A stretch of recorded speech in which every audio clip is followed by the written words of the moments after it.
ciências, peguem o livro de vocês, lá na página 28, que vamos começar falando sobre a doença de Chagas, tá? Então acompanhem com a prof aí no livro de vocês. A doença de Chagas é causada por um protozoário, geralmente transmitido pelas fezes de um inseto conhecido como bicho barbeiro, que se alimenta do sangue de animais, inclusive do ser humano. Enquanto suga o sangue, o barbeiro elimina fezes na pele da pessoa. E ao coçar a pele, a pessoa acaba ajudando os protozoários a entrarem na corrente sanguínea e se espalharem por todo o corpo, tá? Então, a doença de Chagas manifesta-se em duas fases. A primeira ocorre logo após a infecção pelo protozoário e os sintomas podem ser moderados. Pode ser febre prolongada, dores de cabeça, fraqueza, inchaço no rosto e pernas. A segunda fase ela é mais longa, podendo durar anos e não apresenta qualquer sintoma.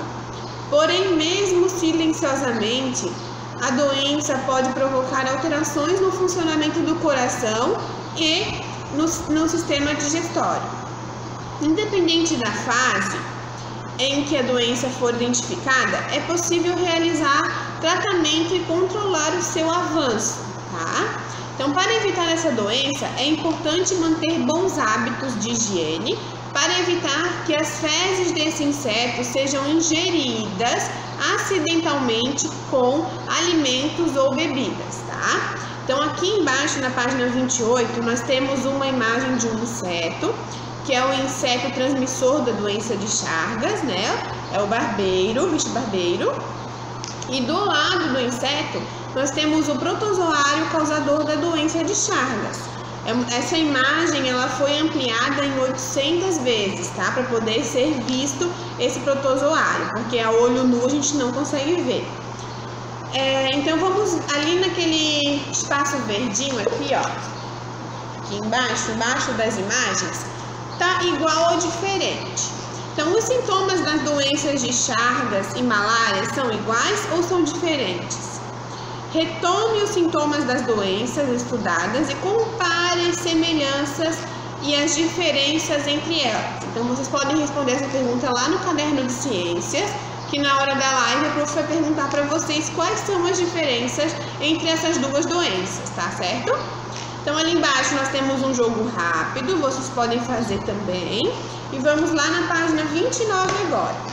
Na página 29, nós vamos falar sobre doenças causadas por vírus, tá?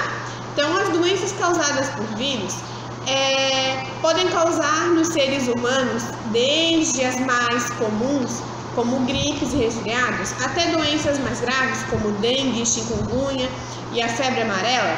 Vamos conhecer melhor algumas delas. Então, assim, ó, são várias as doenças. Ali está falando algumas, tá bom? O prof acabou de citar algumas, que são os resfriados, as gripes, as doenças mais graves como a dengue, tudo isso é causado por um vírus, tá?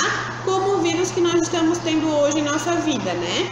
Que é o vírus do Covid-19, que nós estamos enfrentando essa pandemia toda pelo motivo de a gente estar com esse vírus circulando pelo ar, né? Então vamos falar um pouquinho sobre as gripes e os resfriados. Então, apesar de apresentarem sintomas muito parecidos, como congestão nasal, a congestão nasal, gente, é quando a gente fica com o nariz congestionado com bastante infecção assim, tá? Bastante corizinha, tá bom? E com dificuldade de respirar também. Então, os sintomas são parecidos, né? Congestão nasal, o espirro e a coriza. A gripe e o resfriado são causados por vírus diferentes. Por mais que eles sejam parecidos, essas duas doenças, né, a gripe e o resfriado, eles são causados por vírus diferentes, tá? Os vírus causadores da gripe são chamados influenza, enquanto os vírus causadores do resfriado são chamados de rinovírus, tá?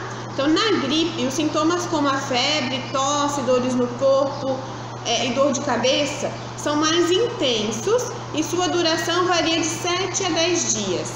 No resfriado, os mesmos sintomas são mais suaves e sua duração é de 2 a 4 dias.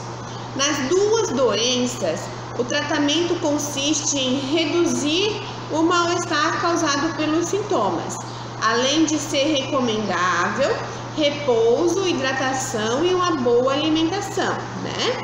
Então, a principal forma de transmissão da gripe e do resfriado é o contato com pessoas doentes, que ao tossir, falar ou espirrar, liberam vírus no ar, assim como o Covid, né? As mãos também são importantes meios de transmissão, pois estão sempre em contato com os olhos, né? A gente sempre está em contato com os olhos, a gente bota a mão no olho, põe a mão no nariz, põe a mão na boca. Então, a mão sempre pode estar contaminada. Pode não, ela sempre está contaminada, né?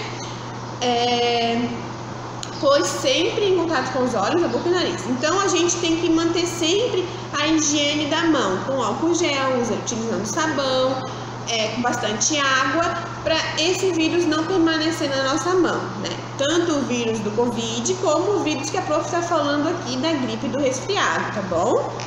Então, ali tem duas imagens. Tem uma higienização de mãos, né? Com álcool gel. E também uma moça que está espirrando com uma toalhinha no nariz, que é muito recomendado, porque quando a gente espirra, a gente acaba eliminando o vírus no ar também, né? Vamos então falar da dengue, a zika, a chikungunya e a febre amarela, desculpa. Essas 4 doenças são causadas por vírus diferentes, porém, todas têm em comum o fato de serem transmitidas pela picada de um mesmo mosquito, chamado Aedes aegypti. Então, no quadro a seguir, observe os principais sintomas de cada uma dessas doenças. Então, vamos lá na página 30. Aqui na página 30, ó, vocês podem observar aqui o quadro que está sendo citado lá na outra página. Então, vamos acompanhar os sintomas dessas doenças, tá?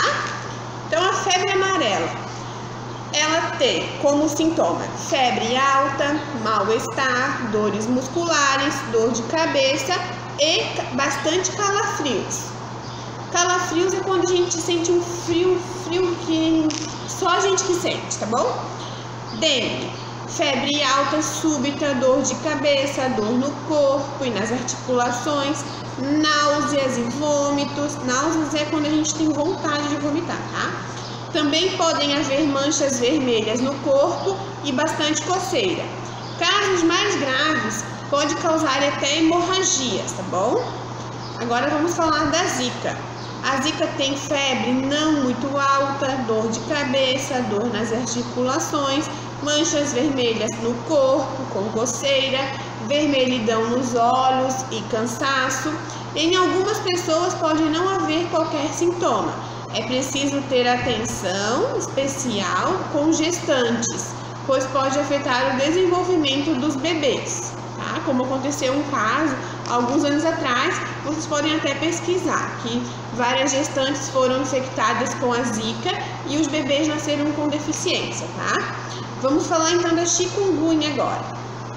A chikungunya é febre, dor de cabeça, mal-estar, dores pelo corpo e muita dor nas articulações, como os joelhos, os cotovelos e os tornozelos, podendo também apresentar manchas vermelhas ou bolhas pelo corpo. As dores nas articulações podem persistir por meses ou anos em algumas pessoas, tá? Então, a principal forma de prevenção dessas doenças é combater o mosquito transmissor. Para isso, é preciso eliminar focos e criadouros, ou seja, locais adequados para a produção do mosquito. A reprodução, né, onde ele pode se reproduzir. A fêmea do Aedes aegypti põe seus ovos em locais que acumulam água parada, mesmo que seja em pequena quantidade, como tampinhas de garrafa PET. Então, ou que contém água limpa. Então, assim, ó, por mais que seja um recipiente bem pequenininho e ele ele armazena aquela água ali por muito tempo, o Aedes aegypti ele vai lá e se reproduz ali naquela água. Então a gente não pode deixar nenhum tipo de água parada, nenhum tipo de recipiente que pode armazenar essa água para o mosquito não ter onde se proliferar, tá bom? Aqui embaixo na imagem nós temos a imagem de um mosquito Aedes aegypti, tá? Para vocês conhecerem bem ele, na página 30. Agora nós vamos para a página 31. Na página 31, lá em cima, nós temos um desafio.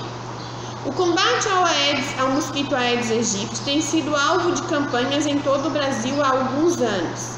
Escreva em seu caderno 5 ações práticas que devemos realizar para evitar a proliferação desse mosquito. Compartilhe as suas respostas. Então, depois vocês vão fazer essa atividade no caderno de vocês de ciências, tá? Esse desafio. Anotem bem certinho, anotem o dia que vocês estão fazendo, para poder mostrar para a prof e para os colegas na hora da live, tá? Vamos agora na página 31 falar sobre os antibióticos e vacinas. Então, nessa unidade, você pode conhecer algumas doenças causadas por micro-organismos em seres humanos. O controle ou até mesmo a cura de muitas dessas doenças só foram possíveis graças a descobertas realizadas pelas pesquisas de diversos cientistas pelo mundo. Então, a gente só conseguiu a cura ou tratamento com bastante pesquisa, né? Os antibióticos e as vacinas são exemplos dessas descobertas científicas que já salvaram milhares de vidas. Até hoje, muitos cientistas se dedicam a estudar e descobrir novos antibióticos e novas vacinas, com o objetivo de melhorar as condições de saúde das pessoas, evitando doenças que podem ser fatais. É a mesma coisa que está acontecendo agora. Os cientistas eles estão trabalhando muito, com muita pesquisa, para poder desenvolver uma vacina que seja eficaz, né, contra o Covid-19, né, para que a gente possa voltar à nossa rotina normal. De modo geral, continuando ali no livro, de modo geral, os antibióticos são medicamentos capazes de combater micro-organismos patogênicos, ou seja, aqueles que podem causar doenças. O uso desses medicamentos deve ser recomendado por médico como forma de tratamento para as pessoas que já se encontram doentes. Então, o antibiótico só pode ser fornecido através de um médico, tá? Uma receita médica, e para pessoas que já estão doentes, para elas poderem ter um tratamento e poder ficar melhor. Ao contrário, as vacinas são um tipo de medicamento de prevenção, ou seja, devem ser utilizadas em pessoas que ainda não estão doentes. Ao receber a vacina, a pessoa torna-se resistente a determinados micro-organismos patogênicos, ficando protegida de algumas doenças. Então, a vacina nós temos que tomar antes de ficar doente, para ela proteger, para ela ajudar, né, o nosso organismo a se proteger desses micro-organismos que causam doenças, tá bom? Então, ali embaixo nós temos um jogo rápido, vocês podem fazer na página 31. Façam os desafios no caderno que a prof corrige na próxima aula. Qualquer dúvida que ficar, podem chamar a prof que a prof responde, tá bom? Um beijo para vocês.